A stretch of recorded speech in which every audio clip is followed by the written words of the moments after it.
तो हेलो भाई लोग, कैसे हैं आप लोग। स्वागत है आपका मेरी इस नई वीडियो में। मैं हूं ट्रैवलर बैनी और आज हम बात करेंगे ग्रीस के बारे में। आज मैं आपके लिए एक इन्फॉर्मेशन भी लेके आया हूं और एक न्यूज़ भी है। हमारे एक भाई हैं जिन्होंने अपना ग्रीस का स्टूडेंट वीज़ा अप्लाई किया था, तो उनकी ना रिफ्यूज़ल आ गई थी। तो ये यहाँ पर रिफ्यूज़ल लेटर आप देख सकते हैं। यहाँ पर मैं लगा दूँगा रिफ्यूज़ल लेटर। तो उनकी रिफ्यूज़ल आ गई है, तो रिफ्यूज़ल में आप रीज़न भी पढ़ सकते हैं। उनकी स्टे पे रीज़न लगाया हुआ है।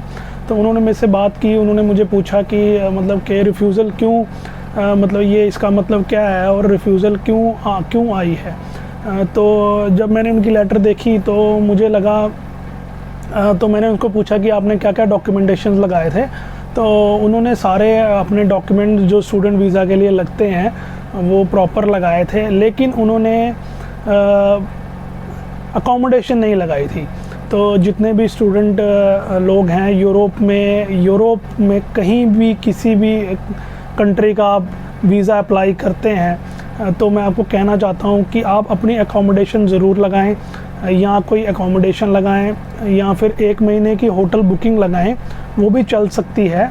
लेकिन ज़्यादातर केसेस में उस पर भी वो ऑब्जेक्शन लगा देते हैं। तो मैं आपको सजेस्ट करूँगा, आप एक जो आपका वहाँ पर कोई जान पहचान का है, अगर नहीं है तो फेसबुक मार्केट से किसी ना किसी को ढूंढ के वहाँ से आप एक रेंटल एग्रीमेंट ले लें। नहीं तो कॉलेज को बोलें उनके हॉस्टल में हमें रहने के लिए परमिशन दें। चाहे आप उनके हॉस्टल में 1 महीने के बाद रहें, उसके बाद आप वहाँ जाके चेंज कर लेना, अगर आपको कोई अकोमोडेशन मिल जाती है तो ऐसा कुछ जुगाड़ वहाँ पर कर लें। अकोमोडेशन अपनी ज़रूर लगाएं किसी भी तरह से, किसी से एग्रीमेंट ले लें या कॉलेज के हॉस्टल से, जो हॉस्टल्स हैं वहाँ पर हॉस्टल्स ढूंढें, हॉस्टल वालों से बात करके वो आपको एग्रीमेंट देंगे, या फिर उनके 1 महीने का एग्रीमेंट होता है वो ज़रूर लगाएं, क्योंकि एकोमोडेशन पे भी वो रिफ्यूज़ल लगा देते हैं।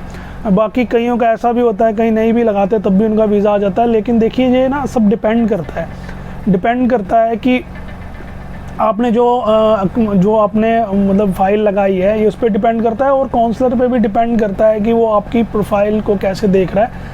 कईयों को वीज़ा मिल भी जाता है, मैंने ऐसे भी देखे हैं, कईयों के 1-2 कागज़ रहते भी हों तब भी वीज़ा मिल जाता है। तो ये डिपेंड करता है। तो हमें अपनी तरफ से फुल तैयारी करके ही लगाना चाहिए।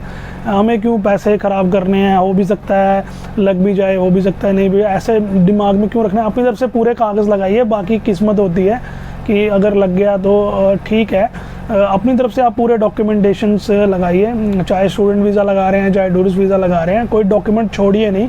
लिस्ट में जो भी डॉक्यूमेंट्स हैं वो भी लगाइए, उसके साथ साथ ऑप्शनल एक्स्ट्रा डॉक्यूमेंट भी कोशिश कीजिए लगाने की। लगाएंगे जितने ज़्यादा डॉक्यूमेंट्स लगाएंगे उतना ही आपको फ़ायदा होगा। अकोमोडेशन तो पक्का ही लगाइए, मेरा आपको यही सजेस्ट करूँगा। बाकी इंटरव्यू भी होती है, तो आप ये भी कोशिश कर सकते हैं। कुछ कंट्रीज़ यूरोप में ऐसी भी हैं जो इंटरव्यू नहीं लेती हैं, जैसे फॉर एग्ज़ाम्पल लाटविया है। लाटविया में आई थिंक इंटरव्यू नहीं होती है स्टूडेंट्स की, अगर होती भी है तो कम होती है, इक्का दुक्का होती है।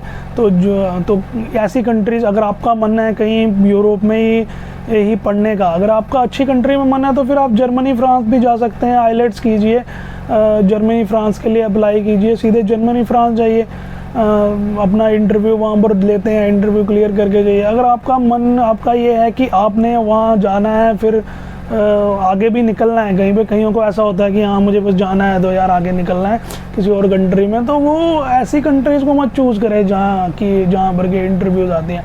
और ग्रीस की तो अभी टूरिस्ट वीज़ा की बुरी हालत है, तो स्टूडेंट वीज़ा की तो वैसे ही वो बुरी हालत कर देंगे। तो कईयों को ऐसा भी लगता है कि हमारा इंटरव्यू भी ख़राब हुआ होगा, शायद उसकी वजह से रिफ्यूज़ल लगा दी होगी। तो इंटरव्यू में कोई ख़ास क्वेश्चन पूछते नहीं है, जो वीज़ा लगा रहा है उसको पता होता है क्या करना है, कैसा सब देख के जाता है वो। तो इतने भी कोई मुश्किल क्वेश्चंस नहीं होते हैं। आपके जो आप कोर्स के लिए जा रहे हैं उसके रिलेटेड ही क्वेश्चंस होते हैं कि आप कहाँ कोर्स कर रहे हैं, मतलब कौन सा कोर्स कर रहे हैं, इसमें कौन से सब्जेक्ट्स हैं, और कौन सा कॉलेज है, आपने यहीं क्यों चुना कॉलेज, आप वहीं क्यों जाना चाहते हैं। बस ऐसे नॉर्मल क्वेश्चंस होते हैं। इसकी अच्छे से प्रिपरेशन कर लें। काफ़ी यूट्यूबर्स ने इसके ऊपर वीडियोज़ भी बनाई हैं, तो आप देख सकते हैं उसमें हम वीडियोज़। तो मैं आपको बोलूँगा ऐसी गलती मत कीजिए, अपने प्रॉपर डॉक्यूमेंट लगाइए, अकोमोडेशन तो लगाइए, ज़रूर लगाइए, अकोमोडेशन के बिना मत लगाइए, क्योंकि अकोमोडेशन के बारे में ना उनकी लिस्ट में भी लिखा हुआ है, जो वीज़ा के लिए आप फाइल सबमिट करते हैं उसकी जो चेक लिस्ट होती है उसमें भी लिखा है कि आपको अकोमोडेशन लगानी है। अब हम नहीं लगा रहे हैं तो फिर तो वो तो अब आपको भी, अब देखो इसमें कोई कह नहीं सकता कि उन्होंने किस चीज़ पे रिफ्यूज़ल लगाई है। अब जो ये हमारे भाई हैं इनका उन्होंने स्टे पे रिफ्यूज़ल लगाई है इन्होंने, कि अब कहने का मतलब है कि आप, हमें लगता नहीं है कि आप वहाँ पर रुकोगे, तो हो सकता है अकोमोडेशन उन्होंने नहीं लगाई थी तो अकोमोडेशन पे रिफ्यूज़ल लगा दी हो। बाकी कुछ इंटरव्यू में भी हो सकता है, क्योंकि उन्हीं भाइयों को पता है कि उन्होंने इंटरव्यू कैसा दिया था। तो अगर उनका इंटरव्यू अच्छा था तो फिर तो पक्का ये अकोमोडेशन पे लगाई। आप अपनी तरफ से पूरे डॉक्यूमेंट लगाएं, मैं आपको यही बोलूँगा। तो बाकी तो किस्मत होती है और काउंसलर के हाथ में होता है ज़्यादातर कि वो किसको वीज़ा दे किसको ना दे। तो यही एक नई इन्फॉर्मेशन थी। तो आगे और भी कोई इन्फॉर्मेशन होगी तो मैं आपके लिए लाता रहूँगा। तब तक मुझे इजाज़त दीजिए, बाय बाय।